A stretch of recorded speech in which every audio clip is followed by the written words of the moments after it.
on, guys? Dad Dash back here, and I wanted to come to you today with a earnings review update for the month of July. As you know, at the beginning of the month, I did the 6-month review, and we had some huge goals this month to come at, and I want to go over exactly how it's been going and show you the numbers as we near the end of the month and we make our final push to try to get as close to those goals as possible.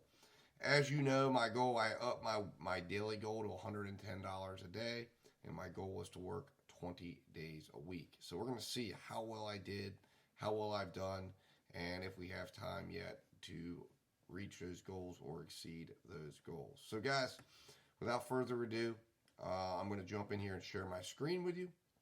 Also, if this is your first trip to my channel, I'm Dad Dash. I am a gig business operator, and I'm taking you on my journey as a gig business operator, showing you everything from ride-alongs, tips and tricks videos,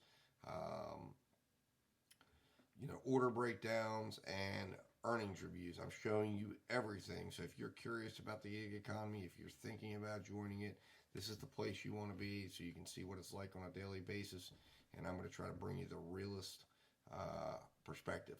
So anyways, guys, without further ado, let's jump into my iPad here. Let's get into the figures and let's start talking. All right, guys, so we're in the computer now, and let's take a look here first. We're going to start out with, I want to go over my monthly totals with you. Then I'll get into my earnings on a weekly basis, and then we'll take a look at where we stand for the year. Now, I'm not going to get into every line on this page simply because for time purposes, I know your time is valuable, as is mine. So let's jump in here and take a look. So the total monthly earnings that I've earned so far, and today is the 28th when I'm filming this. This is as of the morning of the 28th. I have earned $1,317.21. I have driven 1,096 miles, and I've done 113 deliveries. Now, my actual hours worked are 61 hours.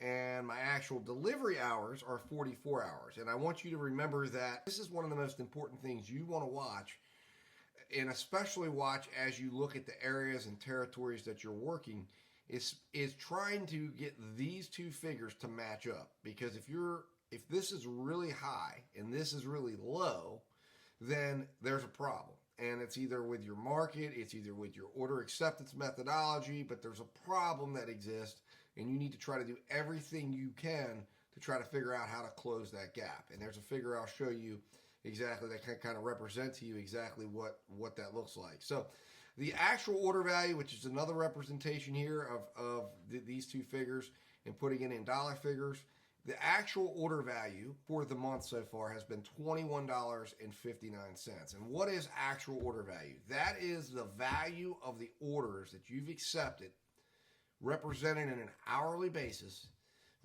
So it's telling you the value of the time you've spent out. So I spent 61 hours available to accept orders, and during that time, the hourly value, the actual order value for the orders I completed, compensated me $21.59 per hour that I was out. Now, my delivery order value, which this is the value, by the way, that DoorDash promotes, and again, this would be represented as your active dash time, but the delivery order value, which is the time you're actually working on an accepted assignment, for me is $29.71, and that has come down a bit from, it was a little over $30 for the first 6 months of the year. So we started out a little bit low and losing some of that. This is the first sign right here where you can look at it's going to be affected by the market you're working. It's going to be affected by the time of day that you're working. So there's a lot of different factors, but this is a great place to go to. If your overall earnings are low, go right here to the delivery order value, determine what your delivery order value is, and then you can start working backwards from there. Now, the average contract size for the month has been $11.66, and this is important because if you're looking at how many orders are you doing an hour, so if your work rate is low, that probably means you're going to be doing less than the 4, maybe 3 or 4 orders that you would have to do if you had a lower contract size. So that means that you need to get the contract size up. Obviously, if the goal for you is to make $100 over 4 hours, you would want to have a 12, and you're doing 2 orders an hour, you'd want $12.50 for your average. This is a little bit lower for me than what I like it to be at. I'd like to see I like to see it at a minimum of 10, but I prefer it to be at 12.50 or higher, which means then if I do a little over 2 orders an hour, I'm really making money at a great rate. Now my work rate, and the work rate is something that's important, but this is the metric representation of the difference between these two figures right here, actual hour worked versus delivery hours. But your work rate, my work rate was 72.66%. One of the most important concepts that I believe a gig business operator should see and try to connect is connecting the work rate with the delivery order value. And what I mean is that the higher you get your delivery order value and the higher you push your work rate, the more money you're going to make. Had I had a 100% work rate, I would have made $29.71 an hour for the time I was out, which was 61 hours this month so far, and I would have had substantially more earnings than what I had, and I probably would have been sitting around somewhere around $2,000 had I been able to have a 100% work rate, which is very unlikely, but I'm saying that's why you want to have it. My goal is to sit at 85%. And if I would have been at 85%, I'd have probably been somewhere in the $1,600 to $1,700 range. And this is where it comes to working smarter, not harder, to working for better value and not having to work as much, and you can make more. So that's what you want to do looking at these figures. Now, I will take you through slowly here. I'm not going to go through every figure that you see on the page, but this is my weekly, the way the weeks broke down. I will highlight my miles driven and my daily earnings. So I made $236.96 in the first week. And you can see right away, if you're looking and observing the figures here, one of the issues and the reason why I'm not at the goals that I want to be at right now, the reason why I have $1,000 to make over 4 days to reach my $2,300 goal, is because I haven't been out working as much as I would have liked. I have not had as much dedicated time to work as I needed to have, especially with the lower overall order values. And I think the lower values, order value here, the lower actual order value represents the fact that I'm out more during times when I'm not out at the rushes. I'm not out at lunch. I'm not out at dinner rush. I'm sitting out doing more of my work in between those times. And this is what happens to your earnings when you do so. You're not getting the best value for your earnings. So week 2, I made $512.37, and I'll slowly take you through so you can see exactly what the daily figures were. And you can see I worked 25 hours that week. That's the most I worked. I was out for 25 hours and delivered 18 hours for 73% work rate. And then you see week 3, I made $385.38, drove 297 miles. And you can see I was out for 73% of the time for 17 hours and 13 hours of delivery time. And then you're going to also see here where week 4, which is this current week, I've made $182.50 so far and driven 118 miles. And I've been out 8 hours looking for orders, and I've been working a total of 6. And you can see that my actual delivery minutes are down. That's not good but my time worked is up. So had I had the $30 I had last week so far, and I increased my work rate percentage by 3%, I would have had probably an extra $4 to $5 over last week's, over those 8 hours. So it's a very powerful number to watch, and and something you want to be watching and calculating for yourself. So that's the July monthly totals. Let's look at the yearly totals real quick here before we end this. And you can see right here that so far I'm on. If I were to earn $110 a day for today, tomorrow, Saturday, and Sunday, I would be right in line with the average gross monthly income average for the year of $1,734.41. So, it's not where I want to be at. It's not getting me to the $24,000. That is my goal, but it will get me at least in line with the average, and then we're going to have to adjust the goals again, and I'll get into that when I get into the monthly for August, September, October, November, and December.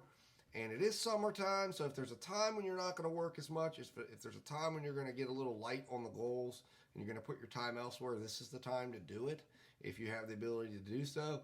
And then these are going to be the months. So starting around end of August, early September through October, November, and December, that's when you're going to really want to kick it into overdrive. Now, obviously, economically speaking, we're into some times that things are getting a little bit more uncertain. But again, you've just got to do your processes. You've got to make sure you're accepting quality orders, and you've just got to make sure you don't take any shortcuts when it comes to making profitable decisions. So looking at my yearly total right now, as of this morning, I've made $12,140.88. I've driven 10,681 miles, done 958 deliveries, and had an actual order value for the year of $23.17. So you can see this month is lower than the average for the year. Now the delivery order value was $29.70. And you're about to see here in a second, I'm going to get into the figure that tells you why my actual order value has been higher for the year, yet less this month. And we're getting into that in just a second. Now my value gap, and again, this represents the money we're leaving on the table when we're not working, when our work rate is lower. We have $6.53 between a 100% work rate and the work rate that we're actually at. So we could make, again, an extra $6 an hour. When you extrapolate that out over 524 hours, you're talking about an additional $3,000. We're talking about sitting at about $15,000 for the year. And we're talking about probably, if I looked at it and got into it, we would be pretty much on track. So it's telling you, when you're looking at that number, that is why a focus needs to be. If I could cut that just in half going forward for the rest of the year, I could really improve my earnings, and I don't even have to work more than what I have worked. I can work the same amount as I worked and make 50% more, and that's huge. Now, my miles to money for the year is $1.14. My actual hours worked, as I just mentioned, was 524. My delivery hours 409. And here's the number that tells the story about the differences from this month and last month. And that is the work rate. A 78% work rate versus a 72.66% work rate for the month of July. And that has cost us big time. And you can see, if you look at June here, when you look at the numbers and the breakdowns for the year, you can see the story. In June, we had a higher work rate, but our delivery order value plummeted. And that was mainly due to working the Hagerstown market too much and working in the Martinsburg market during poor times. And you can see the focus has to be in alignment between those two figures, your delivery order value and your average work rate. If you can figure out how to align those two, have your work rate as high as possible and your delivery value as high as possible, then you will make the most money you can make, and you will maximize your earnings and your profits. And the thing is, I know there's going to be a lot of discussions when I brought up some of these things about, well, yeah, you got to do X, Y, or Z. Focus on this, focus on that one. Correct. I'm talking about, if you look at each of those things, the work rate and the order value, almost everything we do on a daily basis affects those. And thereby, we have to improve the things that we need to do on a daily basis to positively affect those things. And if we can do that, then we will make more money. So guys, let's jump into the final thing we're going to look at today is going to be the profit summary for the year. And you can see, I'll just take you through. This is estimated, by the way. So these are all things that this is what my profit sheet looks like on an estimated basis, because these are figures that I figured out. The actual mileage cost is gas money already spent out of my pocket, and the taxes withheld is money I'm putting in my tax account. Car expenses is the money I've set aside for my car expenses, not the actual amount spent. I will get into that in another video to compare how well these figures matched up against the actual spending for the year. and then what I'm forecasting to be my net profits for the year if everything falls at or below those points. So where we're at right now is for gross revenue for the year, we've generated $12,140.88. Our actual mileage for the year is $982.65. Our taxes that we've withheld for the year are $1,473.12. Our car expenses withheld are $479. And the car expenses withheld, just so we're clear on what that figure represents, that's 50 cents per order I set aside in anticipation for oil changes, car expenses, or anything else. So the more orders I do, the more money I'm setting aside, and I am anticipating that I'm going to compare that against the monies that I have actually spent and see if it's more or less. If it's more, then I'll continue doing 50 cents and continue keeping that money in reserve and continue monitoring it on a quarterly, biannually, and annually basis. If it's less and not enough, then I'll consider increasing the amount per order that I need to set aside. So that way I'm making sure that I have the money needed to get my car back on the road if something should happen. And then my net profits for the year right now I'm predicting would be right now through 6.5 months of work of $9,206.10. So guys, this is where things stand from a profit basis. I would encourage you, anyone out there that's in the gig economy, to do something similar to this. So guys, without further ado, I'm going to take you back out of the computer, and we'll go to the wrap up here. I really appreciate you guys watching. I hope you enjoyed the figures, and let's jump out of the computer. All right, guys, and we're back. I hope you did enjoy today's video. I hope this is something that you got something out of, looking at the numbers, seeing what another gig business operator is earning.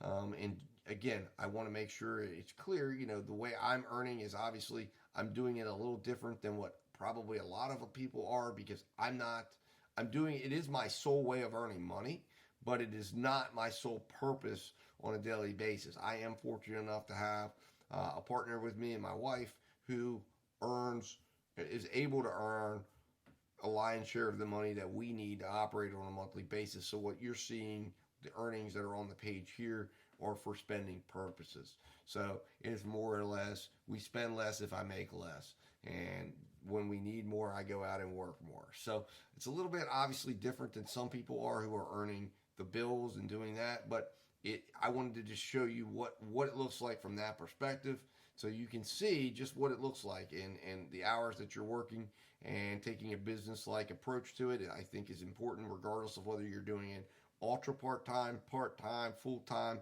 however you're doing it. You've got to treat this like a business. You've got to have figures, numbers, metrics, and you've got to make all your decisions based on the numbers, and you've got to go out and collect that information. So guys, I will be back with a month-end review probably sometime next week, once I get all my month-end numbers together, and I'll go over exactly how the month turned out, and if we hit it, how close we came to hitting the goal of 2,300, whether or not we came into the predicted goal of what I want it to be at right now, which is kind of, we could say it's an amended goal of 1,700, and we'll go over and see where all that comes in. In the meantime, guys, I want you to stay safe, stay profitable, and I will talk to you soon.